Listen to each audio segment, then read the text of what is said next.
Shortly after, Rama set out for Ayodhya in a beautiful Viman. Sugriva, Vibhishana, all the monkeys and demons were seated in it. On the road, Rama visited the rishis and his other friends who had supported him in the forest and directly came to Nandigram, where he alighted from the Viman and saw his brother Bharat, who heartily embraced him with tears of joy. Rama then sent the Viman back and stayed in the forest of Nandigram with Sugriva, Vibhishana, all the monkeys and demons. In the meantime, Shatrughna and Sumant came to the forest and saw Rama, Lakshmana, and Sita. Kausalya, Sumitra, and Kaikeyi also came there and affectionately embraced their sons. Kaikeyi remembered her past conduct towards Rama and repented of what she had done to ruin him. They all then seated themselves in chariots and came to Ayodhya with the acclamation of joy. On the return of Rama from Suvela, all the kings on earth, including his father in law Janaka, saw him. All the people of Ayodhya were exceedingly glad to see Rama, Lakshmana, and Sita. Rama entertained all the kings, rishis, demons, and monkeys for some days. Sita affectionately embraced her sister and her all relations. Soon after, Rama was installed by the rishi Vasista in the throne of Ayodhya when all the kings paid tribute to him. Immediately after the ceremony of installation was over, Rama gave presents to Sugriva, Vibhishana, and all other kings. But Maruti did not accept any of the presents as the other monkeys did.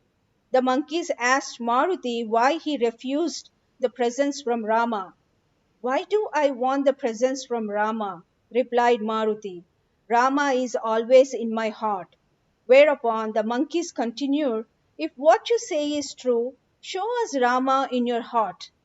As soon as the monkeys uttered these words, Maruti ripped his heart and showed Rama to them from within. The monkeys were greatly surprised and threw themselves at the feet of Maruti. When Rama was on the throne, Kaikeyi peeped at him through a window and said, my son is unfortunate. Look at Rama, how he is happy. I tried my utmost to get the throne for him, but he did not listen to me. And at last he has become a slave of his brother Rama. Vasista overheard what she had said and replied, I told you many things, but you would never mind me. It was owing to your own folly and jealousy that Rama was sent to the forest, and it was you who killed your husband Dashratha. I now still advise you to be a good woman and trust you will love Rama and Lakshmana as your sons Bharat and Shatrughna.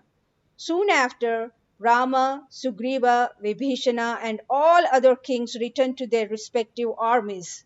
Only Maruti always remained with Rama. Rama reigned in Ayodhya for 11,000 years, and all his subjects were happy under his reign and led a very pious life. Sita was in the family way for the first time, and when she passed 6 months, Rama took her to his pleasant garden where they spent some time in pleasure. While they were there, Rama said to Sita, my sweetheart, you have now passed 6 months of your pregnancy. Just let me know what you like to enjoy. I am ready to gratify any of your desires. My love, what I want to enjoy is this, replied Sita, that you and I should go to a forest where rishis live and eat kandamulas there and sleep on the bed of trana on the ground. When Sita expressed her desire, he said to himself, lo, she suffers so much in the forest and yet she likes to go to a forest. So saying to himself, he returned home with her.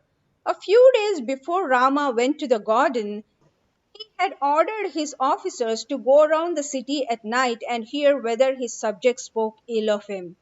The officers who had gone round the city came to Rama and said to him, we went to every door successively for some days and found that all your subjects spoke well of you except one washerman called Rajaka who scandalized you. One day this Rajaka bet his wife and consequently she ran to her parents' house without his knowledge. her father intervened and came to the house of his son in law with his daughter and requested him to admit her into his house. When Rajaka said, I will never admit her into my house, I am not that Rama who shamelessly admitted Sita into his house, though she lived under the roof of Ravana for many years. I am a pure washerman.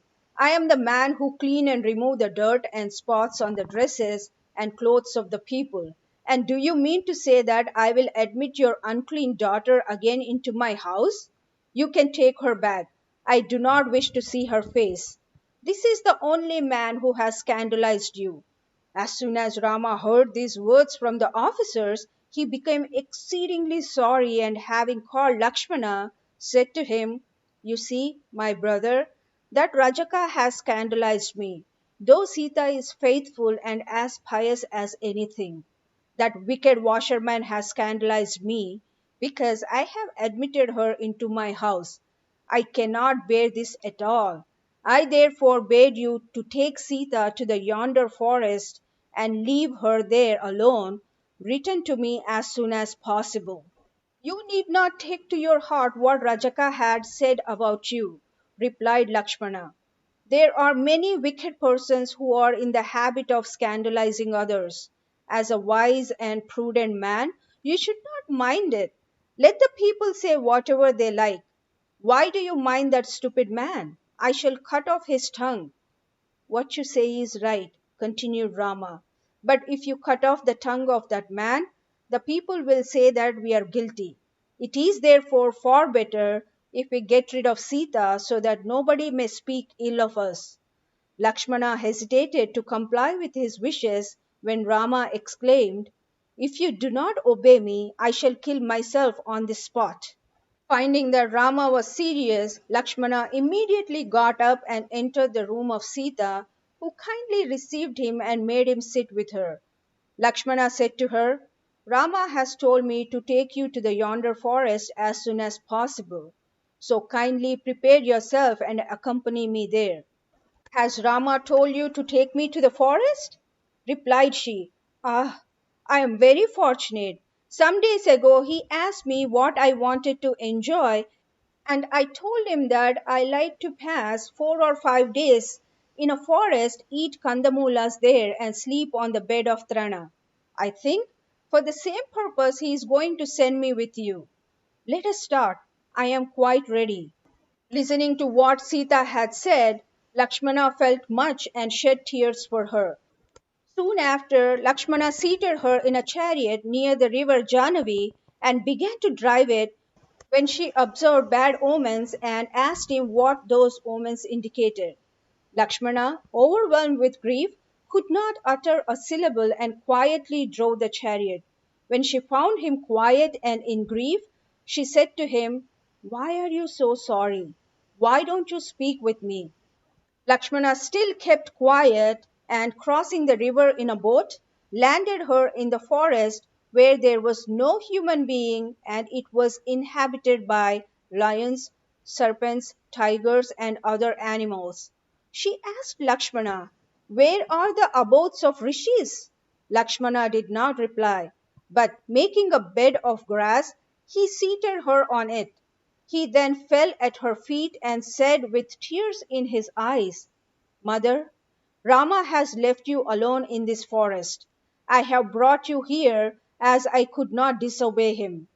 No sooner did Lakshmana speak these words than she fainted. While she was insensible, Lakshmana prayed to the goddess of the forest and every creature in it to protect her and started for Ayodhya. When he went some paces off, Sita came to herself and, standing on her legs, loudly exclaimed, Oh, Lakshmana, kindly return and take me back. Why do you leave me here without any faults on my part? Kill me and tell Rama of it. Where shall I go in this dreary forest? So saying, she violently cried so much so that even trees and stones shed tears for her. Lakshmana returned to Ayodhya and told Rama all about Sita. Sita wandered in the forest barefooted. She had no shelter there. She often fainted. She said to herself, It is now useless to live in this world. I should have killed myself, but I cannot do so. If I kill myself, I shall be guilty of suicide and murder because the infant child in my womb will also be killed with me. So saying to herself, she abandoned the idea of killing herself. In the meantime, the Rishi Valmika, having heard the yells of Sita, came up to her and said, "Who are you? What has brought you here?" "I am a daughter of Janak and wife of Rama," replied Sita. "Lakshmana left me alone in this dreary forest without any faults on my part. I am quite a stranger here, so I implore you to be my father." "My name is Valmika," replied Valmika. "Rama knows me well. Your father Janak is my friend, and therefore I look upon you as my daughter. Two sons will be born to you. They will be more powerful than their father and will revenge themselves upon those who have left you alone in this forest without any faults on your part."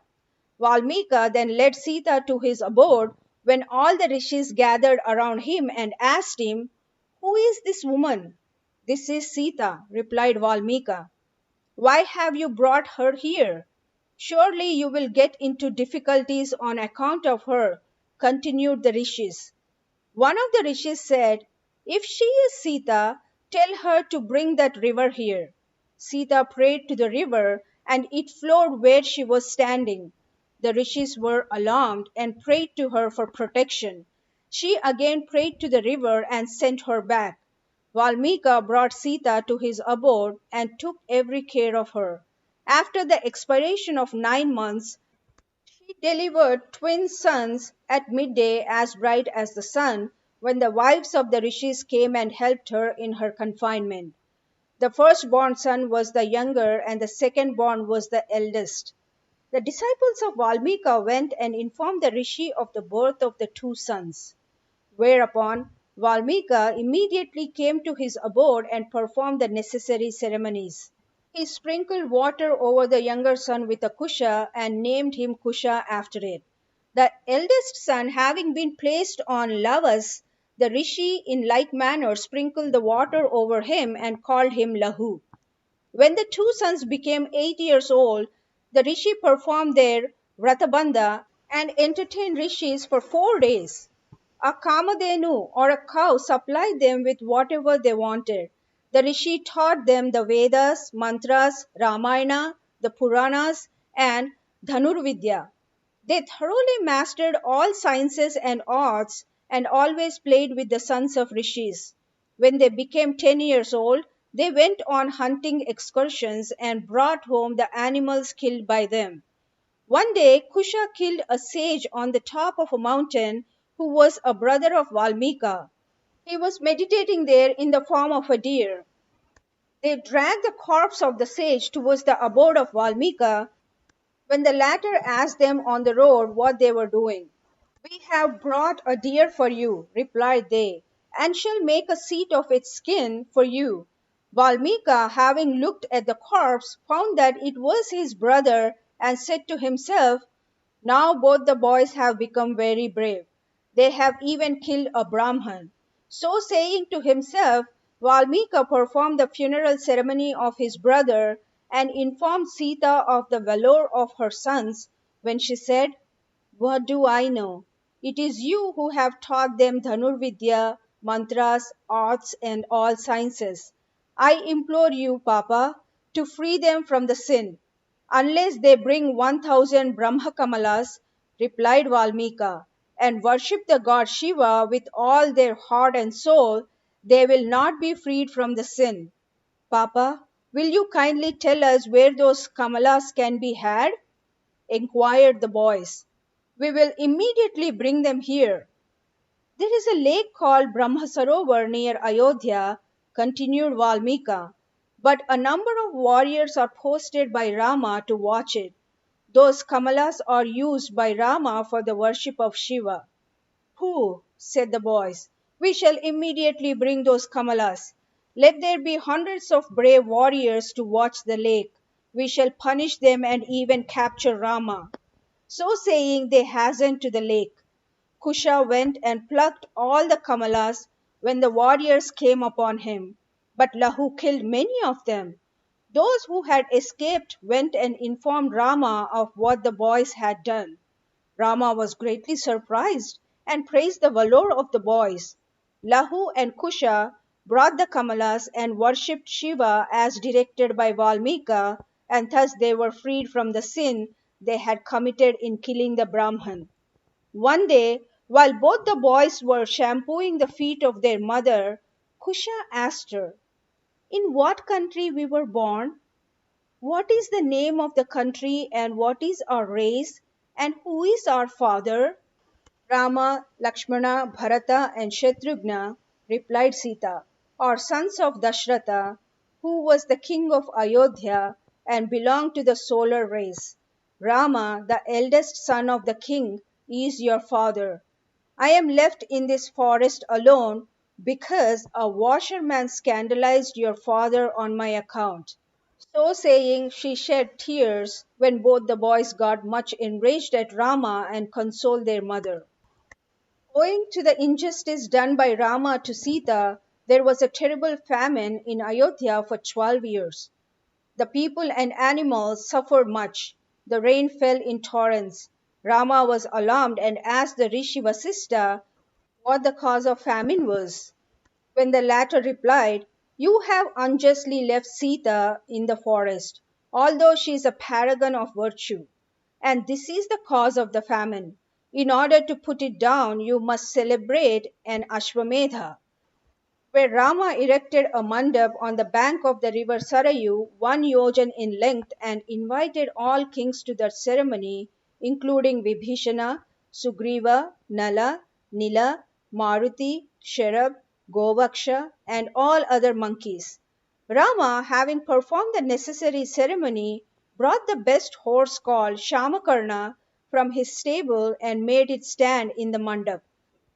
Vasista tied up to its forehead a golden patrika and wrote on it the following words: "Rama, the king of Ayodhya, son of Dashratha, has let the Shamakarna loose. It is guarded by 6 billions of warriors under the command of Shatrughna, and any king who is powerful and mighty is required to capture the horse and fight with its owner, but if he is unable to do so, he must submit to Rama and pay tribute to him." Rama worshipped the Shamakarna and appointed Shatrughna as commander in chief of the 6 billions of the warriors who followed the horse. Rama performed the necessary yajna for many days in the mandap, strongly guarded by Sugriva, Vibhishana, and Maruti. Lakshmana, Bharata, and Sumant supplied him with all the necessary things for the purpose. Shatrughna conquered 56 kings of very large countries who submitted to him, and having paid tribute to Rama, followed the prince. The Shamakarna of Rama began to gallop on the road on which the abode of Valmika stood. The Rishi Valmika had gone to Patal to be present at the yajna performed by Varun. Before he left for Patal, he had told the boys to watch his abode in his absence. Both the small boys were playing together with other playmates near the abode at the time the Shamakarna galloped, when Lahu showed the animal to his playmates and, having pulled off the patrika from the head of the horse, read the contents of it. He laughed at what he had read and said, "Is Rama only a mighty king on earth? Pooh! I shall capture this horse, and let me see who will fight with me and recover this horse." So saying, he tied up the animal to a plantain tree. All the children of the rishis were alarmed and said, "No doubt this horse belongs to the king. How dare you capture the animal? If the king come here and asks us who has detained the horse, we will surely give your name." In the meantime, some of the warriors came there and, looking at the children of the rishis, said, "Who are you? Who has tied up the horse to the plantain tree?" "We do not know anything about it," replied the children. "There stands the boy who has tied up the horse to the tree, and he will tell you why he has done so." In the meantime, Shatrughna and all other warriors reached there. Looking at the tenderness of Lahu, they coaxed him and went to untie the horse when the farmer loudly exclaimed, I did capture the horse. I stand here to fight with you. Who is your Rama? Go and tell him that I am ready to fight with him. You say that I am a child, but I will kill you all and put down your pride. The warriors said to themselves, it is unbecoming on our part to fight with these tender boys. All the kings will laugh at us if we fight with them. It is far better to untie the horse and walk quietly. So saying, all the warriors went to untie the animal when Lahu let off arrows and cut off the hands of those who went to untie the horse. All the 6 billion of warriors at once rushed upon the boy, who let off arrows and defeated them with heavy loss. When Shatrughna drove his chariot, but there was no room to move it, as there were heaps of the corpses of the warriors killed by Lahu. He, however, pushed aside the corpses and went where the boy was standing. Finding him just like Rama, he asked, whose child are you? You have killed all my warriors. I shall now severely punish you.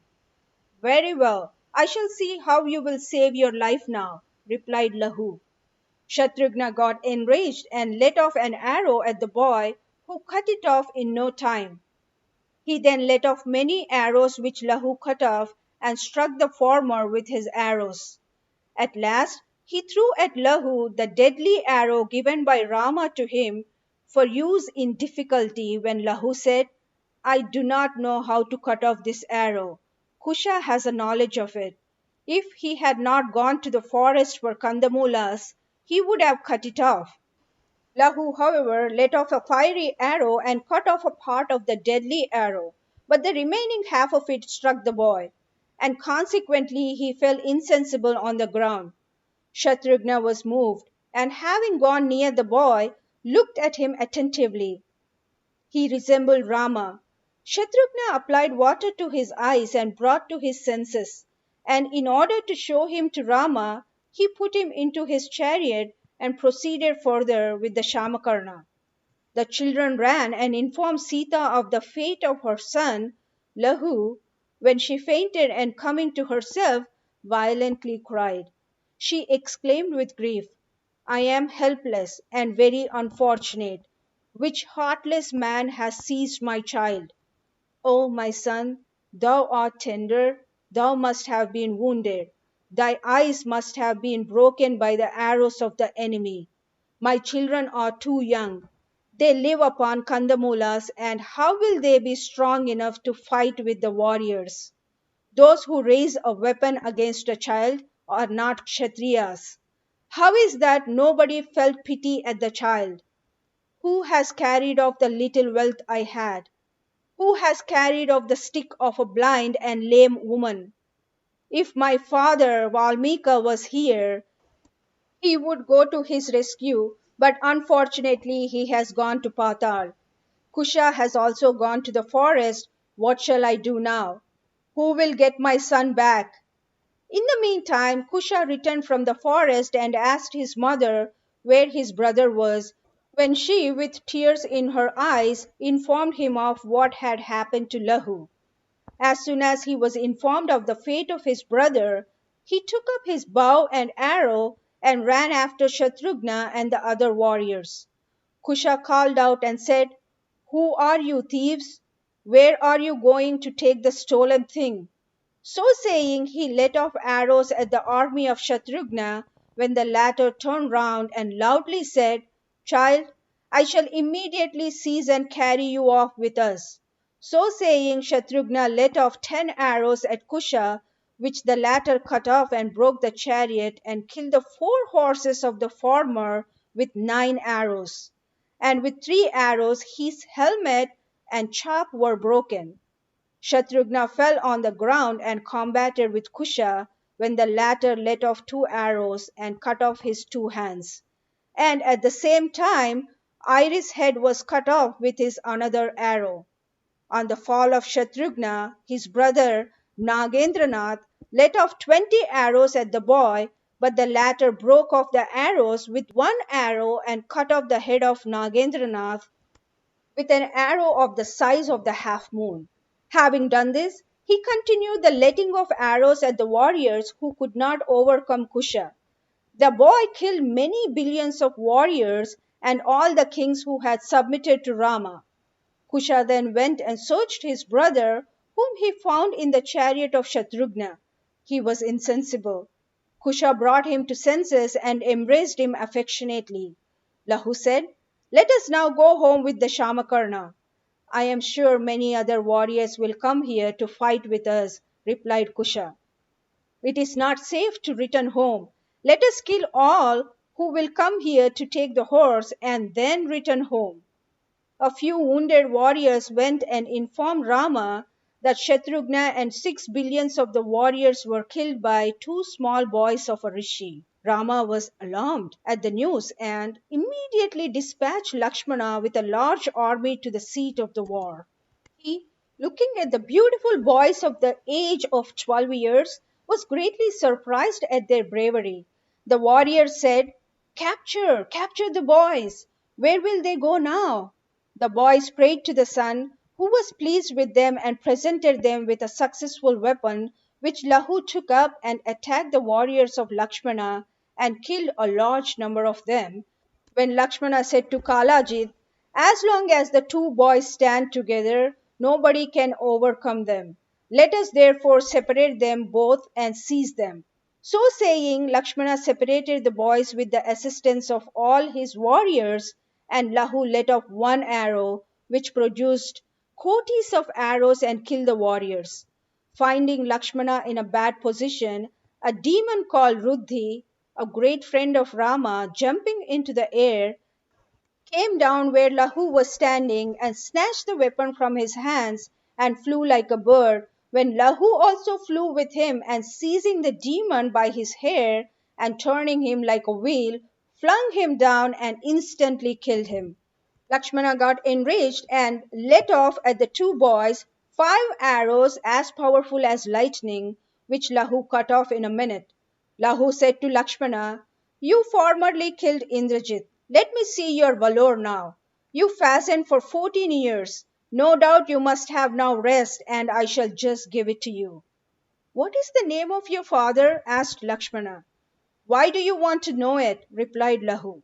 "Come on, let us now fight." So saying, he let off one arrow and threw Lakshmana with his chariot into the sky, which turned in the air and came down on the ground. Lakshmana mounted another chariot and continued letting off arrows at Lahu, which the latter cut off one after another in the twinkle of an eye.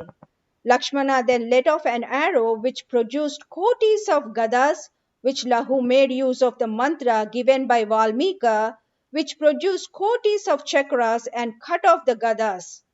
Lakshmana then let off a mountain weapon which produced mountains, but Lahu broke them with the diamonds produced by a diamond weapon. Thus, Lakshmana tried his utmost to kill Lahu with his arrows, but he could not overcome the boy when the latter said to him, "Why have you stopped now? If your arrows are finished, go back and call your Rama." Lakshmana did not reply to what Lahu said, and indignantly let off arrows at Lahu when the latter let off a melody weapon which produced melodious sounds and charmed Lakshmana, who was an incarnation of the serpent Sesha. Lakshmana, having been charmed with the melodious sounds, ceased to fight and began to nod his head with mirth.